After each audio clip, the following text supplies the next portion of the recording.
Good evening and welcome. Settle in, lower the lights, and allow the noise of the day to drift gently away. Tonight, we are stepping back into a Christmas that feels familiar on the surface: cold air, family gatherings, the promise of warmth and comfort, but quickly becomes something far stranger the closer you look. This is not a story of glittering toys or overflowing stockings. It is a story from a time when love, care, and good intentions were measured not in wooden trains or sugar sweets, but in dark glass bottles passed carefully from hand to hand. Tonight's journey takes us to 19th century England, where one of the most common and cherished Christmas gifts for children was something we would never imagine today: opium-based medicine. Not as a secret, not as a scandal, but as a normal, trusted part of family life. Let us ease into that world together. In Victorian England, childhood looked very different from the version we tend to romanticize.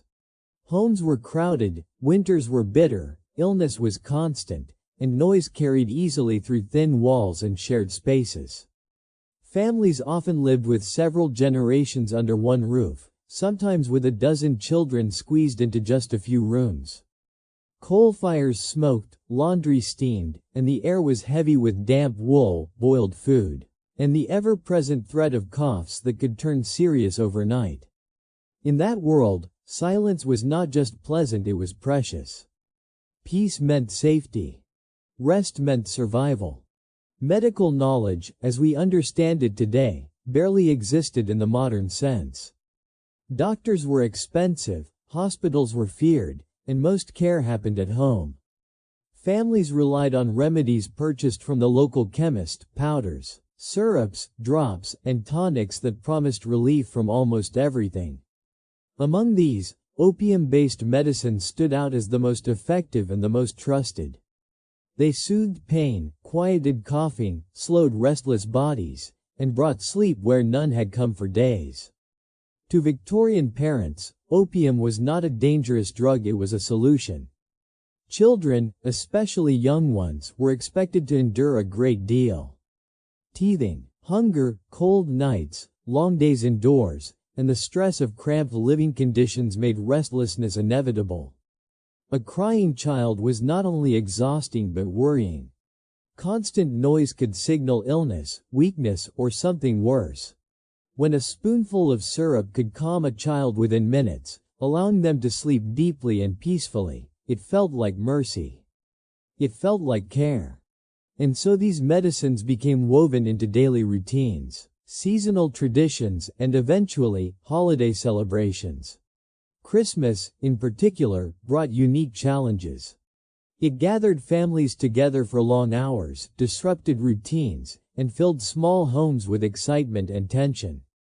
Children, already overtired from winter darkness and school closures, became louder and more energetic just as adults were trying to cook, host, and manage scarce resources.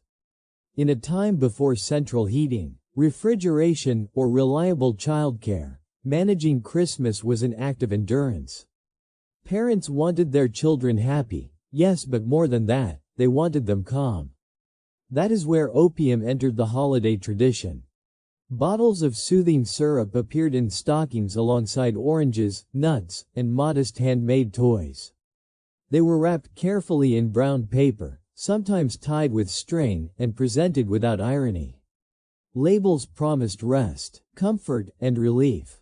Names like Godfrey's cordial or soothing syrup suggested gentleness and care, often decorated with images of sleeping infants or peaceful cherubs. To give such a gift was not cruel. It was responsible. It meant you were prepared. It meant you loved your family enough to ensure a quiet, manageable day. Children grew up understanding this as normal. The taste of syrup, sweet, thick, faintly herbal, became associated with warmth, blankets, and the slow fading of the room around them.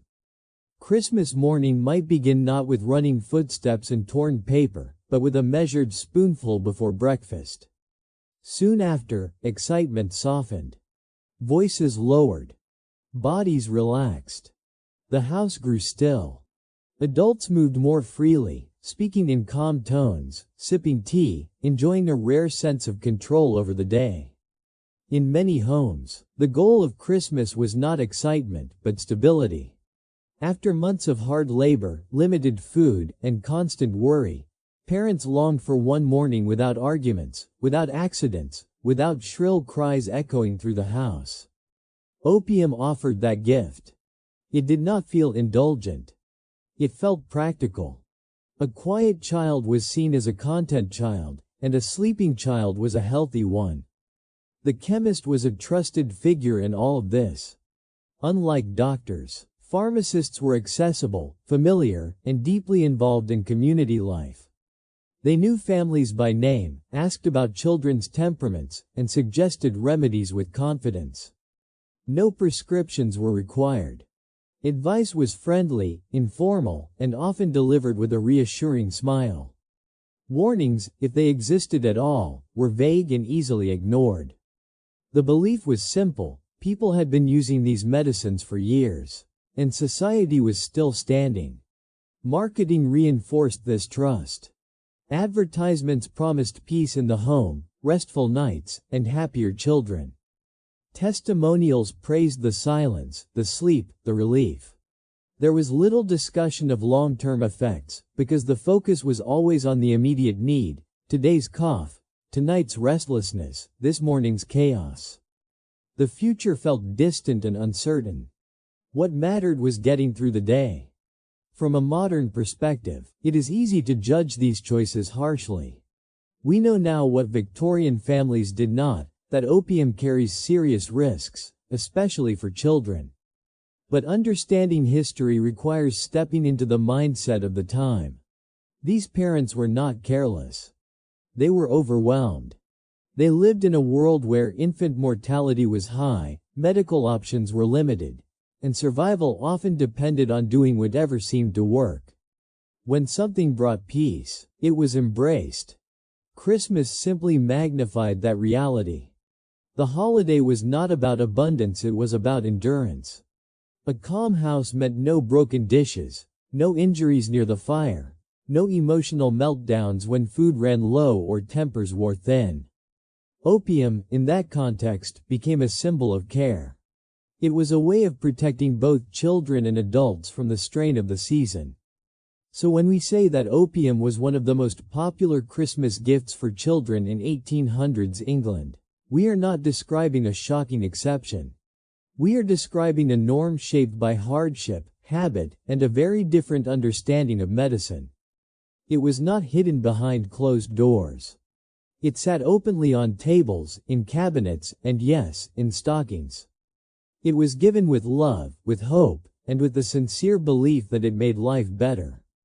This story is not meant to horrify. It is meant to remind us how deeply culture, knowledge, and necessity shape what feels normal. What seems unthinkable now once felt comforting, even kind. And as we continue exploring this quieter, stranger side of history, it is worth remembering that every tradition, no matter how odd it seems today, was once built from ordinary people trying to make it through another winter, another holiday, another long night. So take a breath, let the room grow still, and stay with me. This is only the beginning of a Christmas story you have probably never heard told this way before. If we remain in that same quiet Victorian home, with coal heat ticking softly and winter pressing against the windows, we begin to understand why opium-based remedies were not viewed as extreme, but as essential. Childhood in the 19th century was loud, unpredictable, and physically demanding, not just for children, but for the adults responsible for them. Illness lingered constantly in the background. A cough was never just a cough. Teething was not a brief inconvenience but a prolonged ordeal that could stretch on for months. Sleeplessness was not an occasional problem. It was a condition many families lived with every night. Parents were exhausted long before Christmas arrived. Workdays were long, physical labor was relentless, and rest was rare. Mothers, in particular, carried an overwhelming burden. They cooked, cleaned, washed clothes by hand, tended fires, managed children, and often took on paid work from home. There were no breaks, no weekends, and no quiet rooms to retreat into. When a child cried endlessly, whether from pain, hunger, or simple overstimulation, it was not just emotionally draining. It could mean the difference between managing the household and losing control of it entirely. Opium-based remedies offered something miraculous by Victorian standards: predictability. A measured spoonful produced a known result. The crying slowed. The body relaxed. The child slept. In a world filled with uncertainty, that reliability was priceless. Parents did not see these medicines as suppressing childhood. They saw them as restoring balance. A calm child was believed to be a healthier child, and sleep was considered the most powerful healer available. Teething was one of the most common reasons opium syrups were used. Today, teething is often described as uncomfortable but manageable. In the 1800s, it was treated as a serious medical phase. Gums became inflamed, fevers rose, appetites vanished, and crying could last for hours. Without modern pain relief or medical reassurance, parents watched helplessly as their children suffered. When a syrup eased that pain and allowed a child to sleep peacefully, it felt like an answer to prayer. Coughs were even more frightening. Tuberculosis, pneumonia, bronchitis, and whooping cough were widespread and deadly. A persistent cough at night robbed everyone of sleep and filled parents with fear. Opium's ability to suppress coughing was seen as life-saving. If a child could rest through the night without hacking fits, parents believed they were protecting their child's strength and giving their body a chance to recover. Restlessness, too, was treated as a problem to be solved, not a behavior to be explored. There was little concept of childhood psychology as we know it today. A restless child was often seen as overtired, overstimulated, or physically uncomfortable. Movement, noise, and excitement were interpreted as signs that the body needed calming. Opium did exactly that. It slowed everything down. It smoothed sharp edges and softened emotional spikes. It turned chaos into stillness. Christmas intensified all of these issues at once. Routines collapsed.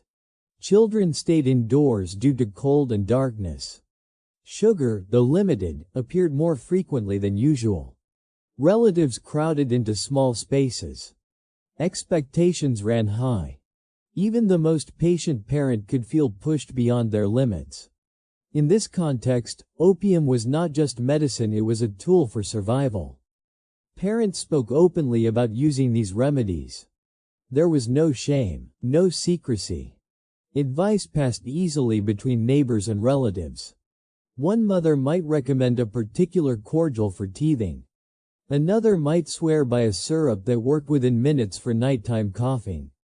These conversations happened casually, over washing lines and market stalls, reinforcing the idea that this was simply what responsible parents did. The holiday season added a layer of urgency. Christmas meals required long preparation. Fires needed constant attention. Hosting guests demanded energy and focus. A house full of restless children could quickly turn a celebration into an ordeal. Ensuring that children were calm or asleep was not about avoiding joy. It was about preserving order and preventing disaster. A sleeping child could not knock over hot food, wander into dangerous spaces, or escalate tensions in an already crowded room. It is important to understand that Victorian parents did not see themselves as silencing their children for convenience alone. They believed they were protecting them from overstimulation, exhaustion, and pain. The concept of too much excitement was taken seriously. Emotional restraint was valued, and calm behavior was seen as a sign of good upbringing. Opium helped enforce those ideals gently and efficiently, at least on the surface. Medical authorities supported these beliefs. Many doctors of the time openly recommended opium for children in small doses. Medical texts listed it as an effective treatment for a wide range of ailments. Without standardized testing or long-term studies, immediate results were all that mattered. If a child stopped crying and began sleeping, the medicine was considered successful. Christmas, with its emotional weight and social pressure, made these solutions even more appealing. Parents wanted the day to feel peaceful, meaningful, and manageable. A quiet home was seen as a successful one. In that sense, opium became part of the emotional architecture of the holiday, woven into the rhythms of the day just as surely as meals and prayers. From our modern viewpoint, it is tempting to reduce this practice to control or convenience. But doing so misses the deeper truth. These parents were navigating a harsh reality with limited tools. They loved their children deeply, worried constantly about their health, and carried the responsibility of keeping everyone alive through long, unforgiving winters. When something eased suffering and restored calm, it was embraced wholeheartedly. Opium did not feel dangerous because danger was already everywhere. Disease, hunger, cold, and injury were daily threats. Against that backdrop, a medicine that brought rest felt like a gift. And during Christmas, when hope, exhaustion, and expectation collided, that gift felt even more necessary. So when Victorian parents reached for these syrups during the holidays, they were not choosing silence over joy. They were choosing rest over chaos, stability over fear, and a moment of peace in a world that rarely offered it. Understanding that choice helps us see the past not as reckless or cruel, but as human, shaped by circumstance, belief, and the desperate need for calm in the darkest season of the year.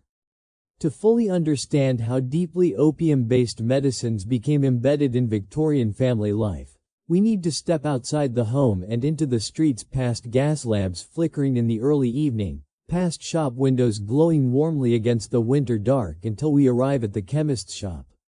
This was not a shadowy or secretive place. It was bright, orderly, and trusted. The chemist was a respected figure in the community, someone who blended the roles of medical advisor, shopkeeper, and neighbor. And on those shelves, lined neatly behind polished counters, sat bottles that promised peace. Names like Godfrey's cordial, Dalby's carminative, and other soothing syrups were as familiar to Victorian parents as cough syrup is today. These products were not hidden behind counters or whispered about in hushed tones. They were advertised openly, in newspapers, pamphlets, and shop windows. Their labels were designed to reassure, elegant lettering, gentle colors, and images that suggested sleep, comfort, and care. The language was soft and inviting. Words like calming, gentle, and safe appeared again and again. To Victorian consumers, branding mattered. A well-known cordial carried social weight. Buying a respected name meant you were a careful parent who followed common wisdom rather than risky experimentation. Families often remained loyal to a particular product for years, passing recommendations from one generation to the next. A mother who had been given Godfrey's cordial as a child might later give the same remedy to her own children, trusting it because it was familiar. Tradition created confidence, and confidence silenced doubt. These syrups were marketed as solutions for nearly everything. Teething, coughing, digestive discomfort, restlessness, poor sleep. Each problem seemed to have a matching bottle. Instructions were vague but reassuring. Dosages were often described in broad terms, leaving parents to adjust based on experience rather than precision. There was no sense that such flexibility was dangerous. On the contrary, it reinforced the idea that parents knew their children best. Christmas advertising gave these medicines an extra glow. Seasonal promotions emphasized family harmony, restful nights, and peaceful gatherings. In a time when holiday stress was rarely discussed openly, these remedies were quietly positioned as helpers, tools that allowed families to enjoy the season without exhaustion. Buying an extra bottle before Christmas was simply part of preparation, no different from stocking up on coal or flour. The lack of regulation played a crucial role in normalizing these products. There were no standardized ingredient disclosures, no warning labels, and no restrictions on sales. Anyone could purchase these medicines without a prescription, and many chemists mixed their own versions on site. This blurred the line between medicine and household supply. Opium-based syrups were treated less like drugs and more like soap or tea, something every home was expected to have. Trust was reinforced by authority figures. Doctors frequently endorsed these remedies, either directly or indirectly. Medical journals of the time discussed opium's usefulness in calm, practical terms. There was little emphasis on potential harm, partly because long-term effects were poorly understood, and partly because immediate relief was prioritized. When respected voices spoke positively about these syrups, public confidence only grew. Social class also influenced perception. These products were used across society, from working-class families to wealthier households. While the wealthy might afford more refined brands or imported preparations, the basic idea remained the same. Opium-based medicine was universal. Its presence in both humble cottages and well-furnished homes reinforced the belief that it was safe and appropriate for everyone. The act of purchasing these remedies was casual and conversational. A parent might enter the chemist's shop and explain that their child had been restless or coughing. At night, the chemist would nod knowingly, reach for a familiar bottle, and offer a few words of advice. There was reassurance in this exchange, a sense that the problem was ordinary and solvable. No one left feeling alarmed. If anything, they left feeling prepared. Within the home, these bottles took on a symbolic role. They represented control in an uncontrollable world. When illness struck or noise escalated, parents knew where to turn. The medicine cabinet became a place of comfort, stocked with solutions ready for use. During Christmas, when emotions ran high and routines disappeared, that sense of readiness mattered even more. It is important to recognize how language shaped perception. These medicines were rarely described in terms that suggested strength or risk. Instead, they were framed as gentle helpers. Words like cordial implied warmth and kindness. Soothing suggested care rather than force. This softened how parents thought about what they were giving their children. It did not feel like administering something powerful. It felt like offering relief.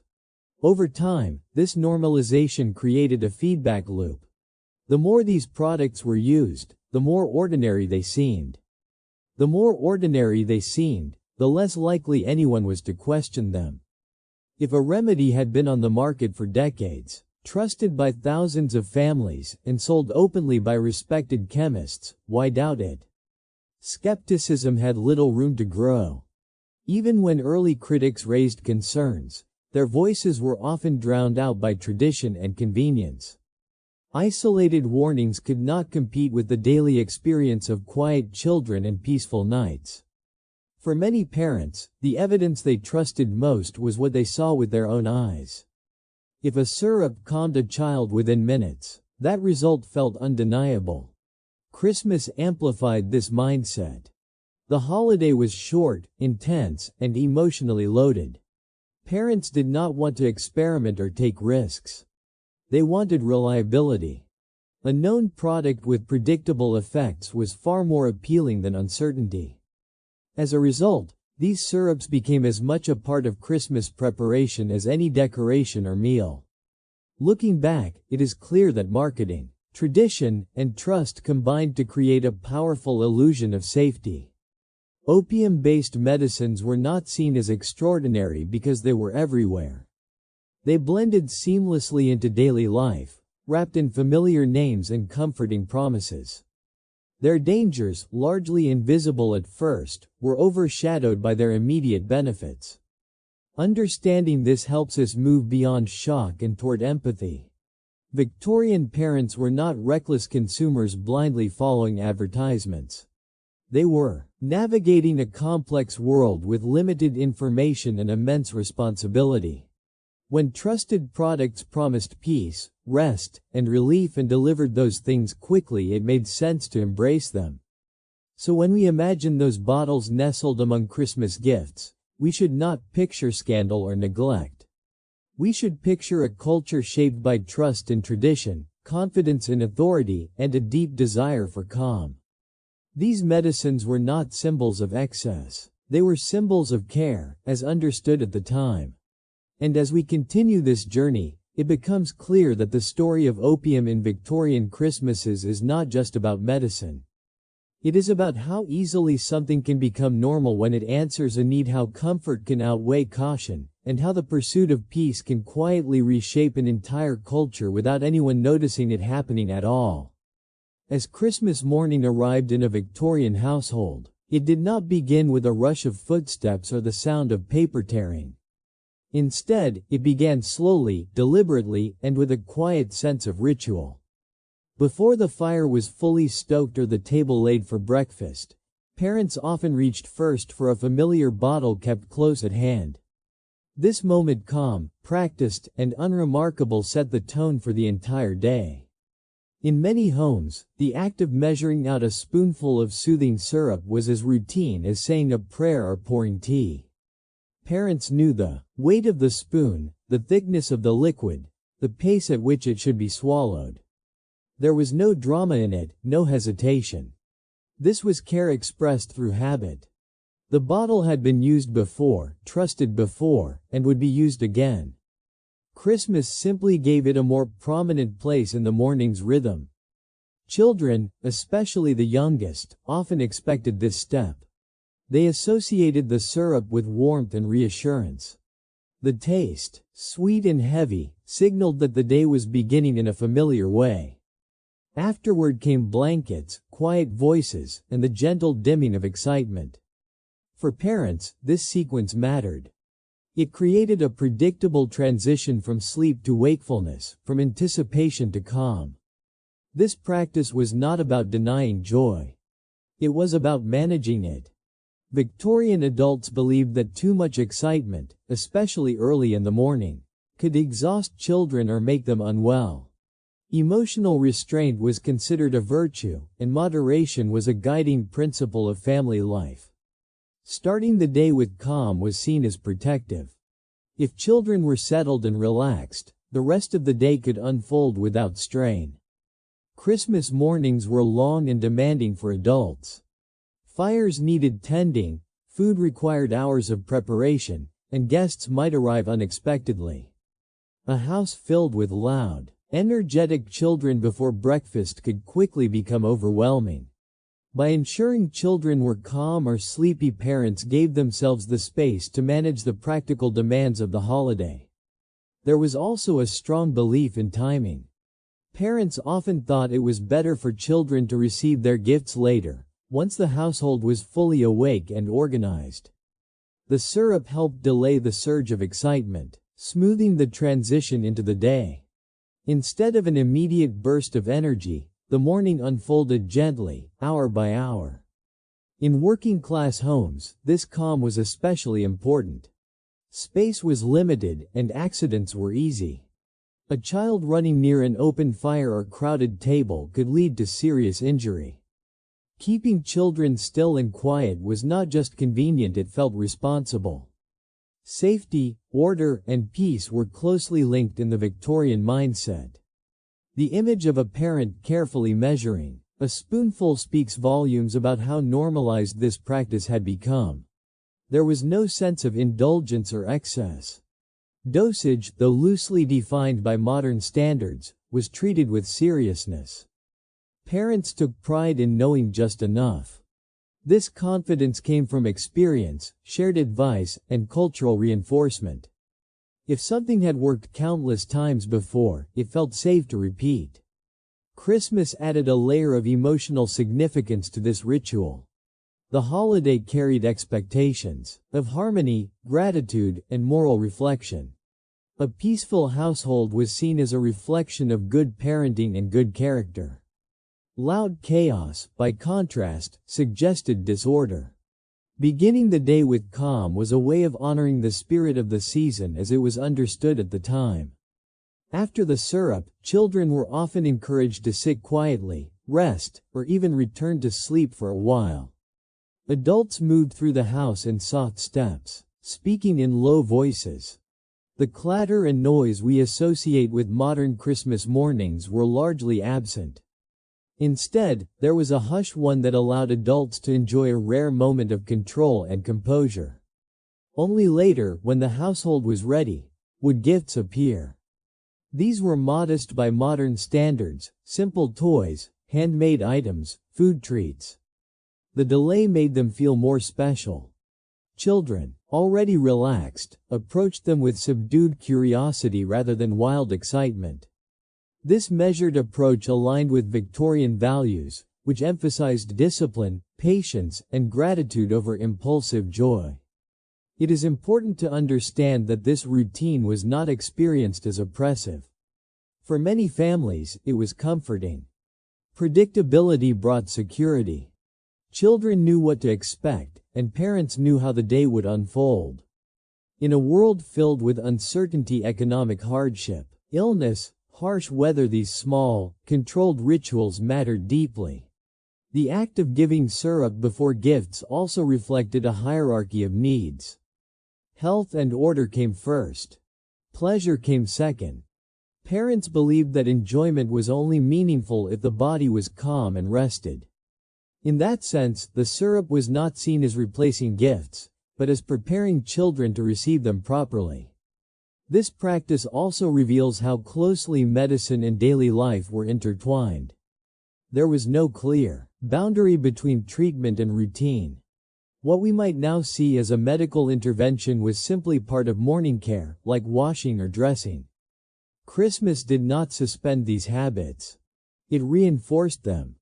Looking back, the image can feel unsettling, but it is crucial to resist projecting modern assumptions onto the past. These parents were acting within a framework of knowledge and values that made perfect sense to them. They believed they were protecting their children from excess, exhaustion, and harm. Their choices were guided by love, responsibility, and a desire for peace. As the morning progressed, the effects of the syrup often deepened. Homes grew quieter. Children became drowsy, content to sit or sleep while adults prepared the day's festivities. This stillness was not viewed as absence, it was seen as success. A calm Christmas morning meant the holiday was off to a good start. This quiet beginning shaped how the rest of the day was remembered. Parents could cook without interruption. Conversations flowed more easily. Tensions were lower.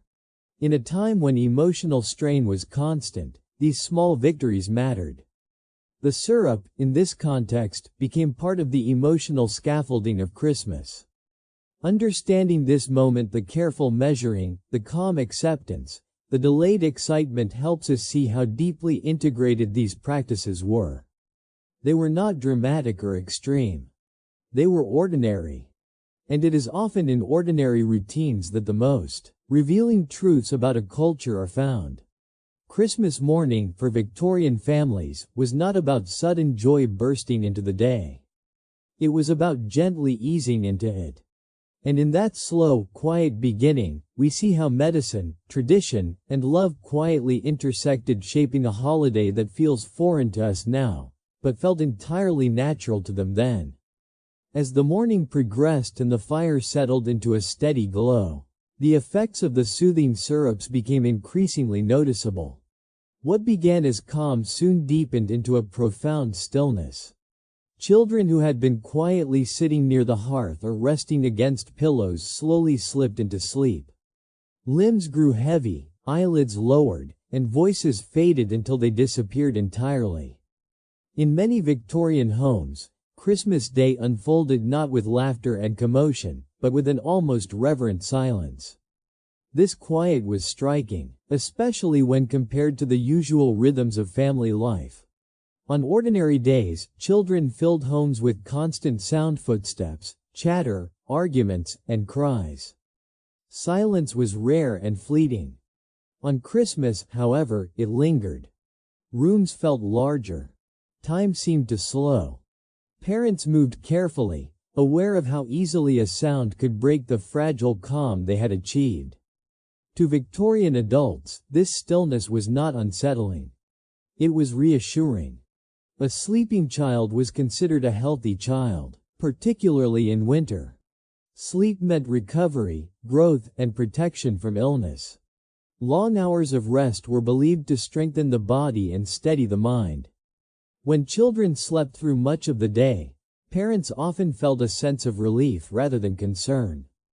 It meant the medicine was working as intended. The concept of restorative sleep held enormous weight in 19th century thinking.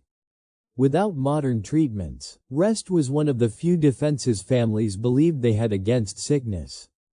Doctors frequently emphasized the importance of uninterrupted sleep, especially for children. If a remedy encouraged deep rest, it was seen as beneficial, not excessive. The depth of the drowsiness was interpreted as effectiveness. As Christmas dinner was prepared, the quiet became almost complete. Pots simmered softly. Plates were laid with care. Adults spoke in hushed tones, mindful not to wake the children.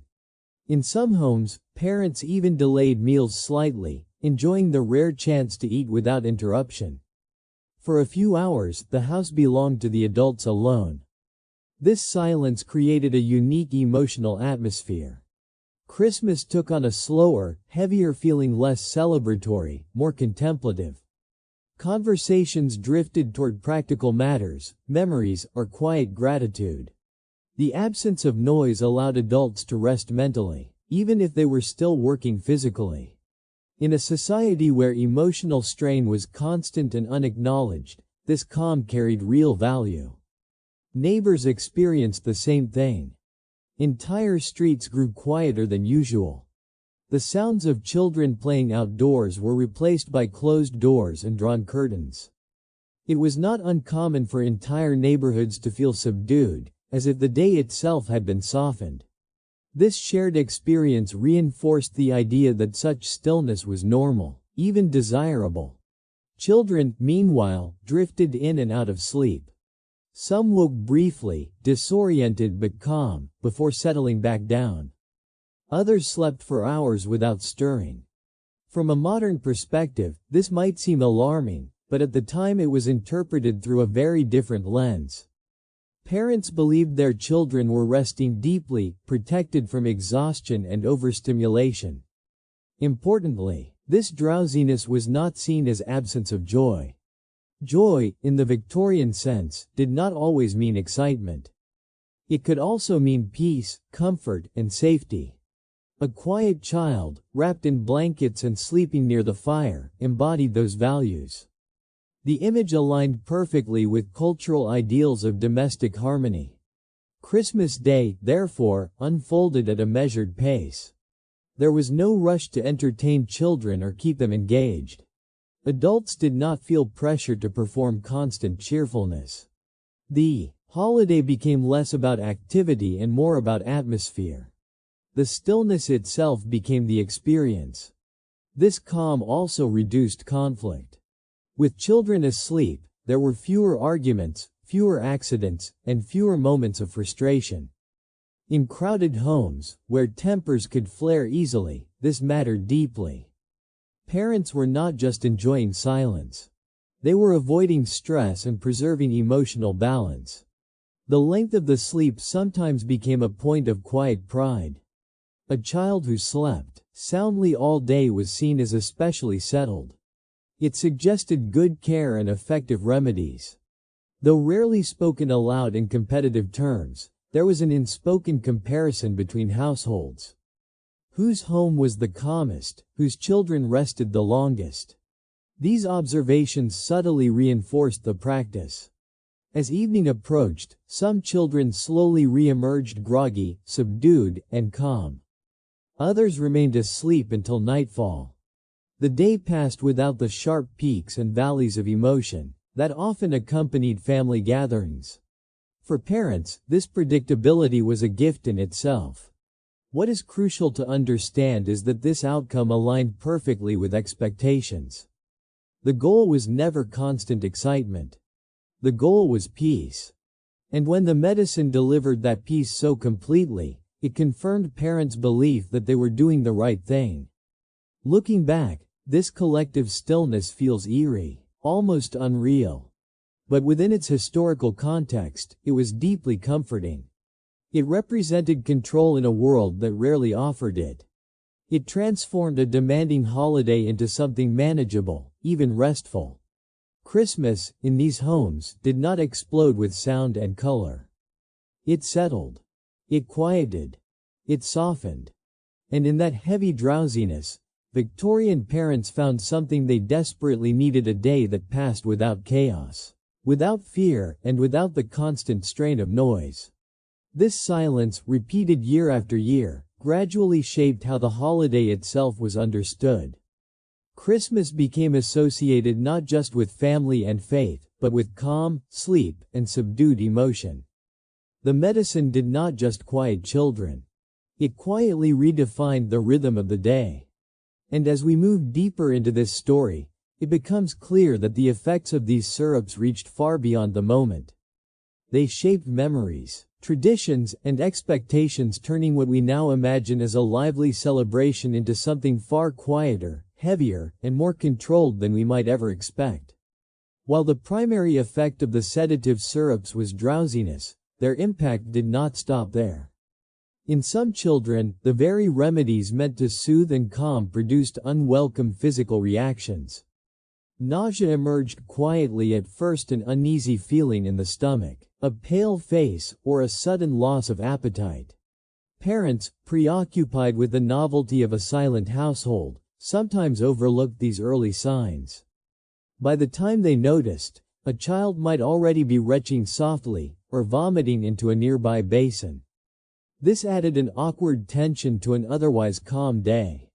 Meals prepared with care, sweets laid out with anticipation, and the sweet scents of roasted meats all became triggers for discomfort.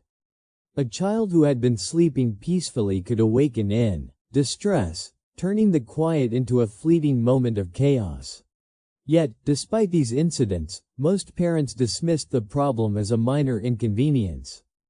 The priority remained the control of mood and sleep, and any temporary upset was seen as a small price to pay. Victorian society, with its limited understanding of pharmacology and child physiology, often normalized such reactions. Mild vomiting was considered a common response to many remedies and was rarely alarming. It did not carry the sense of danger that modern parents might associate with adverse drug effects. In fact, some medical texts even described such symptoms as the body's natural way of adjusting to medicine, a necessary step toward relief and recovery. However, the nausea added a subtle layer of unpredictability to the day. Parents needed to be vigilant, keeping basins and cloths ready, cleaning quietly to avoid disturbing sleeping siblings, and managing the occasional wail without breaking the calm they so valued. The day, already slowed by heavy drowsiness, now moved in an even more delicate rhythm, balancing rest and discomfort, care and control. The syrup's tendency to upset stomachs also influenced meal planning. Certain foods were avoided or delayed, while lighter dishes were preferred.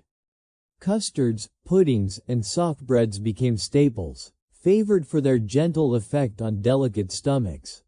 Traditional Christmas feasts of the time, rich meats, heavily spiced sauces, and dense pastries were often postponed or minimized, in deference to children's sensitivity. Despite these challenges, the overarching pattern of the day remained the same. Children's discomfort was usually transient, passing after a brief period of rest or after small adjustments in diet. Families adapted quickly, learning how to navigate the delicate balance between maintaining tranquility and responding to physical needs. In a way, these episodes became part of the expected rhythm, woven into the very fabric of Christmas Day. Interestingly, these small complications sometimes brought families closer together. The quiet vigilance required to care for a nauseated child's soft words, gentle rocking, careful feeding reinforced bonds between parent and child.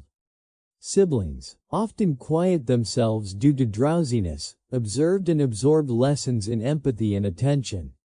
While the day remained overwhelmingly calm, it carried these subtle human moments, quiet gestures of care hidden beneath the surface of stillness. From a broader perspective, these side effects contributed to a paradoxical experience. The very medicine designed to produce order and calm could also generate brief disorder and tension. Yet, within the values of the era, this duality was acceptable. The benefits of rest and control outweighed minor disruptions. Parents rationalized that temporary discomfort was preferable to constant agitation, noise, or risk of illness. Moreover, the phenomenon of mild vomiting, though inconvenient, became almost normalized in social conversation. Stories were shared quietly among neighbors or in letters, recounting the sacrifices endured to maintain a peaceful household. There was an implicit understanding, every Christmas, these challenges appeared, were managed with care, and then faded into memory, becoming part of the lore of the family holiday. In summary, while the sedatives often succeeded in producing the deep sleep that parents sought, they introduced an element of physical unpredictability. Nausea and occasional vomiting became minor yet noticeable layers in the day's experience. These episodes, fleeting but tangible, reminded families of the delicate balance between control and nature, intention and consequence. The day's quiet, already profound, was punctuated by these small, human interruptions, underscoring the fragility and complexity of life in Victorian homes during Christmas. The story of these Christmases is thus not simply one of calm and sleep, but of careful negotiation between comfort and distress, between societal expectation and the unpredictability of children's bodies, and between the idealized rhythm of holiday cheer and the practical realities of family care. Even amid serenity, the day retained its humanity, expressed in quiet attentiveness to the smallest signs of discomfort and the smallest acts of compassion. As the years passed, what began as an occasional intervention evolved into a more consistent presence in some households. Children, once given the sedatives only for particularly trying days or illnesses, increasingly received them as a routine part of their lives. Parents, observing the seemingly miraculous ability of the syrups to induce calm and sleep, began to rely on them more frequently. The quiet, orderly environment they created became so appealing that it sometimes overshadowed the potential risks or long-term consequences. For the children themselves, the experience was subtle but significant. With repeated use, the body began to adjust, developing a tolerance to the active ingredients. The initial doses that produced immediate drowsiness gradually lost their effectiveness, prompting parents to administer slightly larger quantities or more frequent servings. The cycle was insidious. What started as a small medicinal dose became a patterned expectation, both for parents seeking calm and for children whose bodies adapted to the chemicals.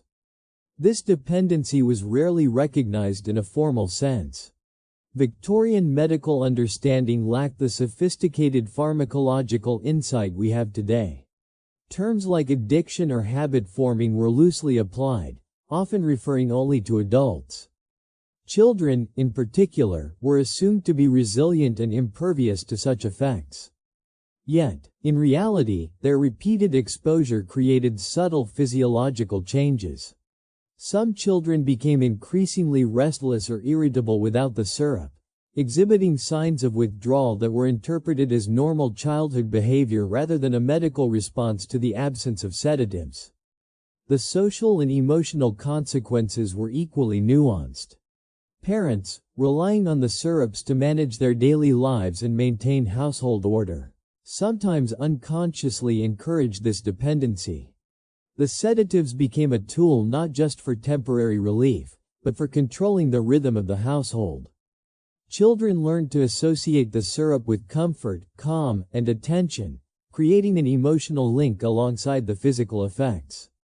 Bedtime, sickness, or even minor frustrations became occasions for the familiar dose, reinforcing the pattern over time. Interestingly, The dependency also shaped childhood experiences in ways that were culturally accepted. A child who could sleep quietly through a long winter's night allowed parents to manage multiple responsibilities and social obligations. The syrup's calming effects became intertwined with the rhythm of family life, holidays, and societal expectations. While modern perspectives might view this dependency with concern, for Victorian families it was often seen as a practical solution, an unremarkable aspect of daily life, and even a demonstration of good parenting. In some households, the repeated use of sedatives led to the development of tolerance, requiring careful adjustments in dosage.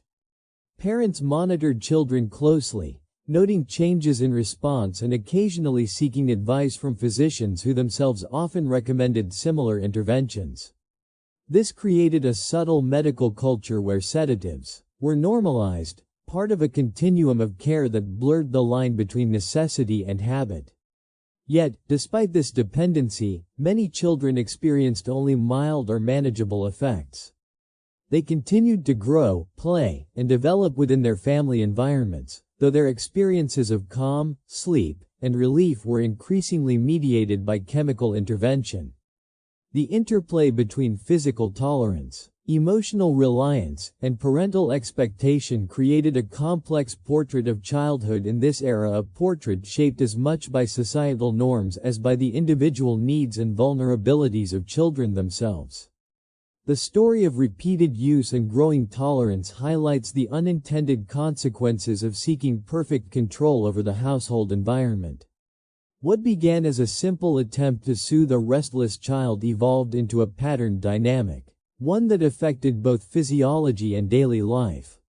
It illustrates the delicate balance between parental intention, child experience, and the evolving understanding of medicine, a balance that was negotiated quietly, within the walls of homes that valued tranquility above all else.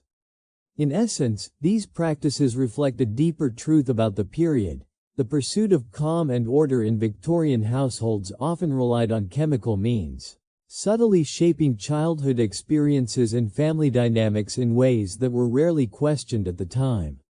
Dependency, tolerance, and repeated use were not merely medical phenomena, they were intertwined with social expectations, emotional patterns, and the rhythms of everyday life, creating a layered narrative of care, control, and adaptation. While the sedative syrups were widely embraced for their calming effects, not all outcomes were benign. Over time, it became increasingly evident that repeated exposure could carry hidden physical consequences. Parents and caregivers focused on the immediate benefits: quiet children, smooth household routines, and relief from the exhausting demands of childcare, often overlooked or misunderstood the subtle signs of harm. Children subjected to regular doses of these syrups sometimes exhibited slowed growth. Their physical development, while superficially normal, lagged behind peers who had not been exposed to such chemical interventions. Medical observers of the era noted that chronic use could suppress natural appetite or interfere with normal sleep cycles in ways that paradoxically undermined health. Even as the syrups induced sleep, they sometimes disrupted deeper physiological processes, impacting metabolism and hormone regulation critical to growth and maturation. Digestive issues were another common side effect. The compounds in these sedatives, often containing opiates like laudanum or other narcotic mixtures, could irritate the stomach or intestines, leading to recurring discomfort, nausea, or irregular bowel movements. Children, unable to articulate these experiences fully, might have been seen as fussy or sensitive, further masking the connection between the symptoms and the syrups themselves. The chronic stress on the digestive system had ripple effects, affecting nutrient absorption and overall energy levels, subtly altering the trajectory of childhood development. Long-term health problems also emerged in some cases, though documentation was limited. Victorian medicine lacked the longitudinal studies and pharmacological data we rely on today. So much of the evidence was anecdotal or observational. Physicians sometimes recorded cases of lingering fatigue, respiratory issues, or neurological symptoms in children who had received regular sedative doses. While these effects were not universal, they reflected the potential dangers inherent in the routine administration of chemical commerce.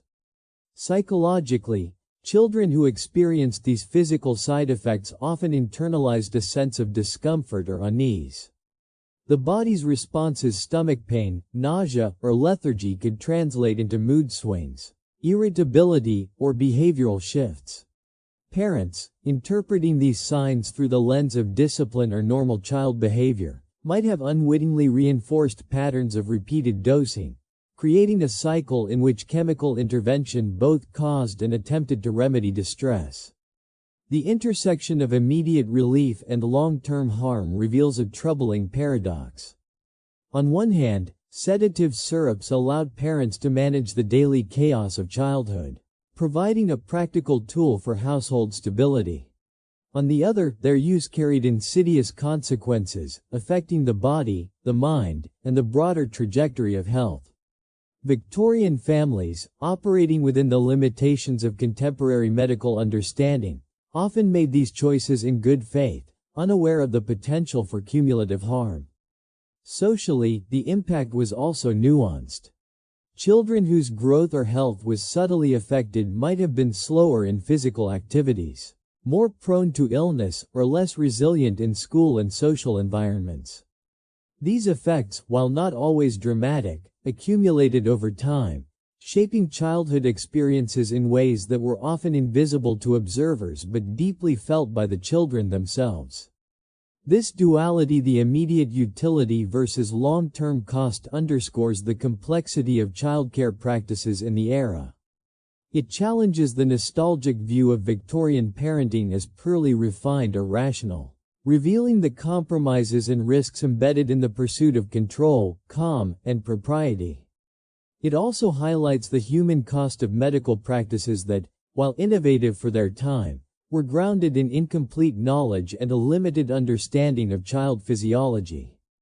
Ultimately, the harmful side effects experienced by some children remind us that even well-intentioned interventions can carry unforeseen consequences.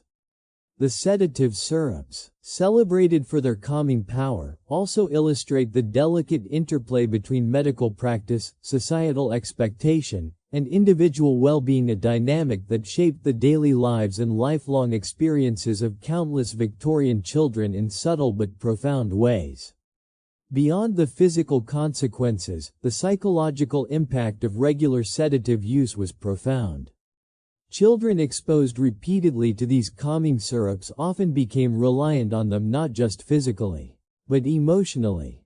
The syrups, initially intended as a short-term solution to fussiness or sleeplessness, gradually became a crutch, shaping how children responded to stress, discomfort, and fear. In essence, the medication substituted for natural coping mechanisms that would normally develop during childhood. Psychological dependence manifested in multiple ways. Some children became unusually anxious or distressed when the syrup was unavailable. Even in minor stressful situations, such as separation from a caregiver, minor injuries, or unfamiliar social interactions, the calming effect of the syrup was missed, leaving children overwhelmed and unsettled.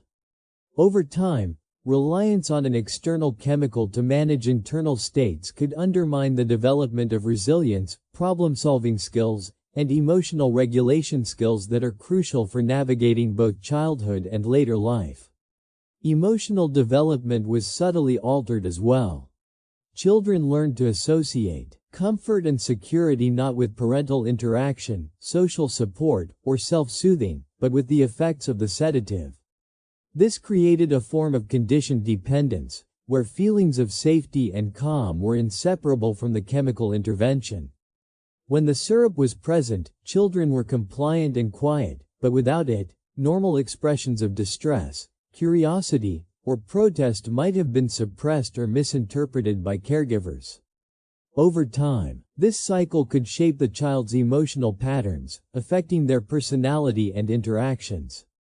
In some cases, the psychological impact extended into sleep patterns. Children who became accustomed to falling asleep under the influence of sedatives sometimes struggled to sleep naturally. Their nervous systems, conditioned to the chemical cues of relaxation, were slower to regulate naturally. Nighttime routines became tied to dosing, and bedtime resistance or restlessness could intensify if the syrup was unavailable. These disruptions had cascading effects. Poor sleep affected attention, mood, and energy during the day, potentially influencing learning and social engagement. Behavioral consequences were also observed. The sedatives sometimes created an illusion of well-behaved children, which masked underlying emotional tension or frustration. When faced with challenges or unexpected changes, children reliant on chemical calmers might have exhibited sudden outbursts or heightened sensitivity, as their natural coping strategies had been underdeveloped. This paradox, quiet on the surface, but emotionally fragile underneath, illustrates how sedatives could shape behavior in ways that were both visible and invisible to parents and caregivers. The dependence was not always dramatic or immediately noticeable. In many cases, it emerged gradually, as repeated use subtly conditioned the child's nervous system and psychological responses. Parents, seeing the immediate benefits of calm behavior, were rarely aware of the latent consequences. Medical professionals, too, focused on the observable effects of dosing rather than the long-term emotional patterns being established. The lack of awareness meant that psychological dependence often went unrecognized, becoming an invisible yet impactful legacy of the sedative era. Social development could also be affected. Children conditioned to rely on chemical calmers might have been less confident in interacting with peers, less able to manage minor conflicts, and slower to develop empathy or patience. Their sense of agency, learning to manage emotions, make decisions, and respond to challenges, was partially outsourced to the sedatives, leaving gaps in the development of resilience and independence. These effects, subtle in childhood, could resonate through adolescence and even adulthood, influencing relationships, self-esteem, and coping strategies in ways that were not immediately visible but deeply formative. The sedative era thus represents a cautionary tale about the unintended psychological consequences of early chemical intervention. What began as a pragmatic solution to the challenges of childcare became a complex web of dependence, emotional conditioning, and altered development. Victorian society, with its limited understanding of child psychology and heavy emphasis on order and propriety, inadvertently created conditions in which children's emotional autonomy was compromised. Ultimately, the psychological dependency on sedatives highlights the delicate balance between comfort and control. While the syrups provided immediate relief for caregivers and temporary calm for children, they also reshaped the inner emotional lives of a generation.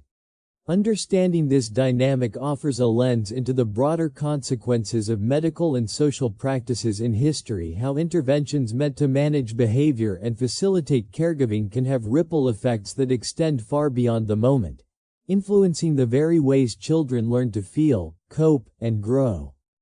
The effects of these sedatives were not always confined to the immediate period of use. While many children seemed to recover from each dose without obvious harm, some suffered long-term health consequences that persisted well into adolescence and adulthood. These consequences were varied and often subtle, making it difficult for families and medical professionals of the time to connect them directly to the sedative exposure. Developmental delays were among the most concerning outcomes. Children who received sedatives regularly sometimes experienced slower physical growth or delays in achieving developmental milestones. The nervous system, particularly in infants and toddlers, is highly sensitive to chemical influences, and repeated exposure to sedatives could interfere with the natural maturation of both brain and body. In some cases, motor skills, speech development, and cognitive abilities were subtly impaired, leaving children slightly behind their peers in ways that might not have been immediately obvious but became more apparent over time. Organ damage was another serious risk. Sedatives often contained ingredients such as barbiturates, opiates, or other compounds now known to be toxic in repeated or high doses. The liver and kidneys, responsible for processing and eliminating these chemicals, were particularly vulnerable. Chronic exposure sometimes resulted in impaired organ function, making children more susceptible to illness or complications later in life. Heart and respiratory systems were also affected in some cases, particularly when overdosing or combined exposures occurred. Though not every child suffered severe damage, even minor impairments could have cumulative effects over the years. Neurological consequences were a hidden danger. Sedatives could influence the development of neurotransmitter systems, potentially affecting memory, attention, and emotional regulation. Some children who had been regularly sedated as infants displayed attention difficulties, slower learning, or heightened anxiety in later years. These neurological effects might not have been recognized in the Victorian era, as standardized testing and developmental assessment were rudimentary, leaving many children struggling silently. The long-term health effects also intersected with social and educational experiences. Children with delayed development or subtle neurological impairments often faced difficulties in school or social environments, which could compound feelings of frustration or inadequacy. Without understanding the root cause, the sedative exposure, parents and educators might have misattributed these challenges to laziness, temperament, or poor parenting, adding layers of misunderstanding and stigma. Even when children survived infancy and early childhood without obvious problems, the cumulative effects of repeated sedative exposure could emerge later in life. Adults who had been sedated as children sometimes reported persistent fatigue, anxiety, or health vulnerabilities, suggesting that the early interventions left traces that were difficult to erase.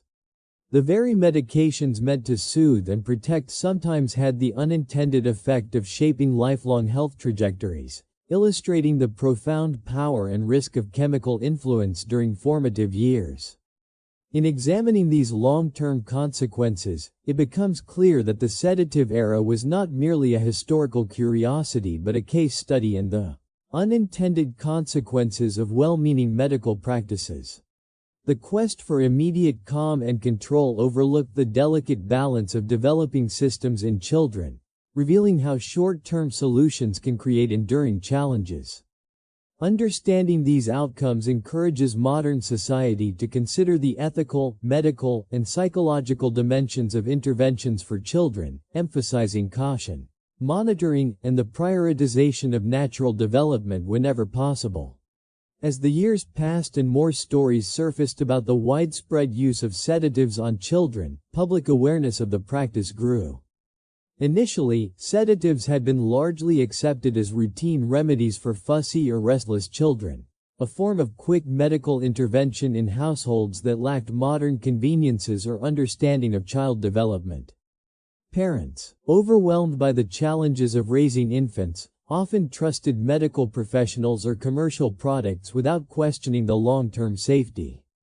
But as reports of harm accumulated, developmental delays, organ damage, neurological issues, and even deaths, the public began to take notice. Newspapers, pamphlets, and public lectures became channels through which concerned citizens, medical reformers, and investigative journalists exposed the hidden dangers of these sedatives. Articles described the tragic stories of families whose children had suffered lasting harm, presenting both personal accounts and medical analyses that questioned the ethical and scientific foundations of these practices. The sheer scale of use, millions of children across different countries receiving sedatives regularly, added shock value, making the public realize that this was not a series of isolated incidents but a systemic issue. Outrage was fueled not only by the medical consequences but also by the betrayal of trust.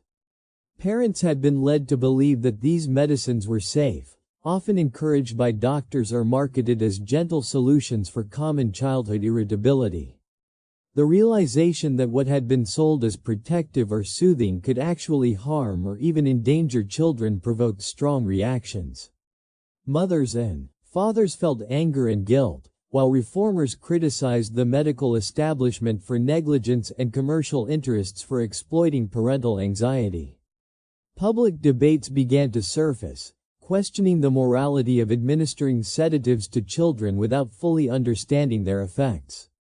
Ethical concerns were raised. Was it ever justifiable to chemically calm a child for parental convenience?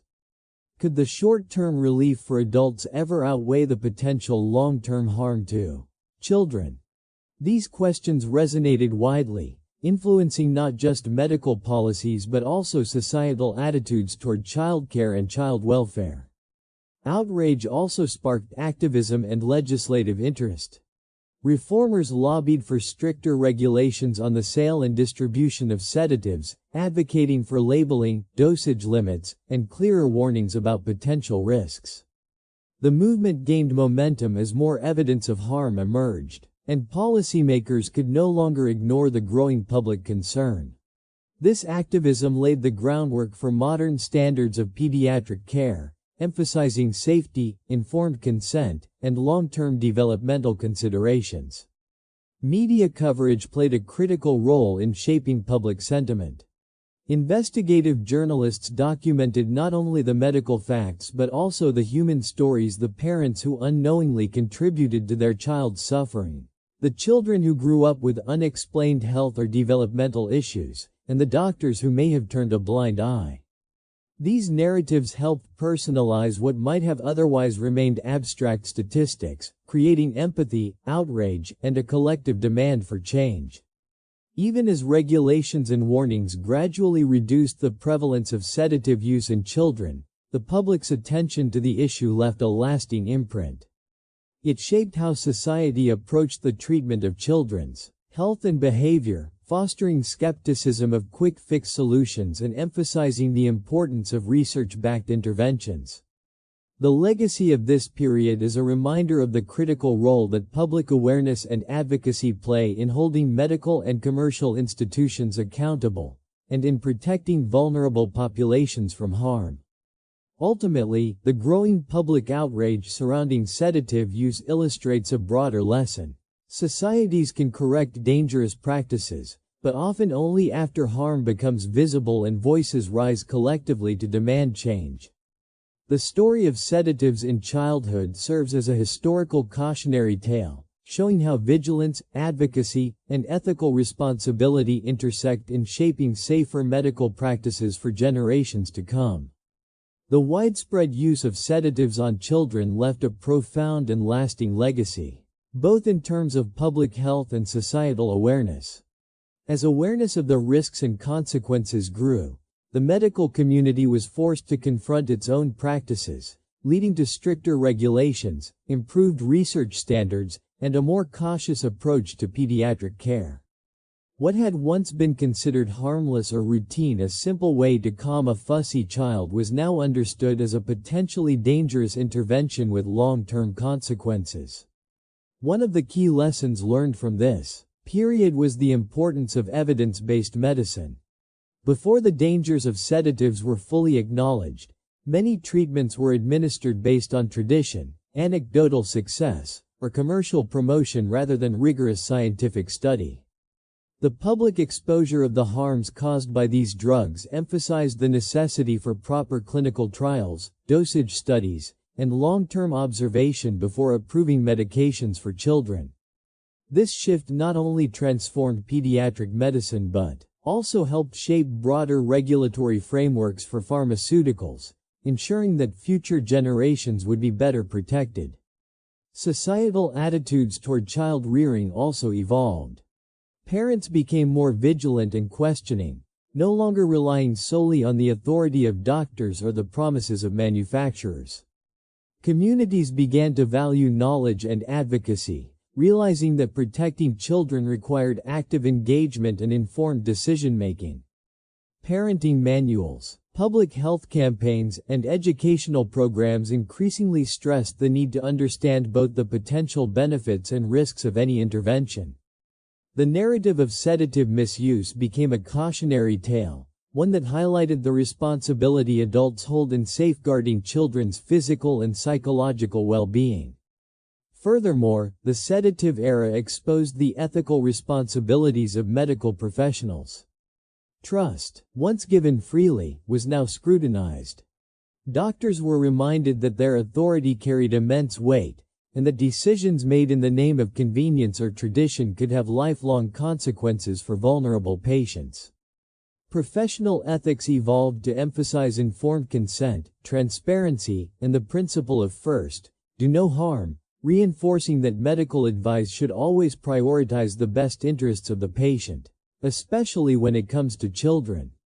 The historical record of sedative use also continues to inform contemporary debates on pharmaceutical practices and child welfare.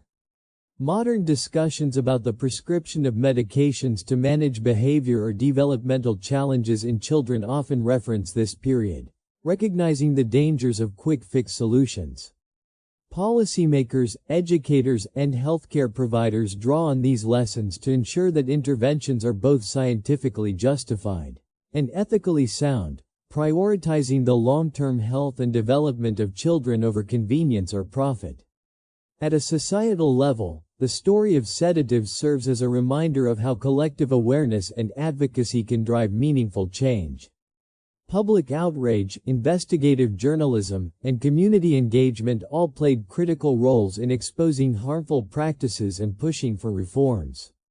The lessons extend beyond medicine, highlighting the power of an informed and vigilant society in holding industries and institutions accountable. Ultimately, the legacy of widespread sedative use is multifaceted. It is a story of harm and oversight, but also of learning, reform, and progress. It teaches us that vigilance, ethics, and evidence are essential in safeguarding vulnerable populations, and that the consequences of neglecting these principles can resonate for generations. By remembering this history, society gains a guidepost for making better, more responsible choices in healthcare and child welfare, ensuring that the mistakes of the past inform a safer, healthier future. Conclusion, wrap up. In reflecting on the history of sedative use in children, we see a narrative that is both cautionary and instructive. It is a story of trust placed too easily, of harm caused in the name of convenience, and of the eventual awakening of public conscience. But it is also a story of change, how awareness, advocacy, and ethical responsibility can transform practices and protect future generations. As we consider this history, it reminds us of our ongoing responsibility to question, to learn, and to act in the best interests of children and the most vulnerable among us. It is a call to vigilance, a lesson in ethics, and a testament to the power of informed communities to drive reform. The legacy of this period remains relevant today, shaping our approaches to medicine, parenting, and public health, and reminding us that the well-being of the next generation depends on the choices we make now. Thank you for joining today's journey through this often overlooked chapter of medical and social history. We hope this story sparks reflection, awareness, and a deeper appreciation for the lessons the past has to teach us. In conclusion, the story of sedative use in children serves as a powerful reminder of the importance of questioning, learning, and protecting those who cannot protect themselves. It is a lesson in ethics, science, and vigilance, demonstrating how the mistakes of the past can guide better choices for the future. By reflecting on these events, we gain insight not only into medical history but also into the responsibility we all share in safeguarding the well-being of the next generation. Thank you so much for joining us today. We hope this story has given you a deeper understanding of this complex history and left you reflecting on the lessons we can carry forward. Do not forget to like, comment, and subscribe for more stories that explore the past in surprising and meaningful ways.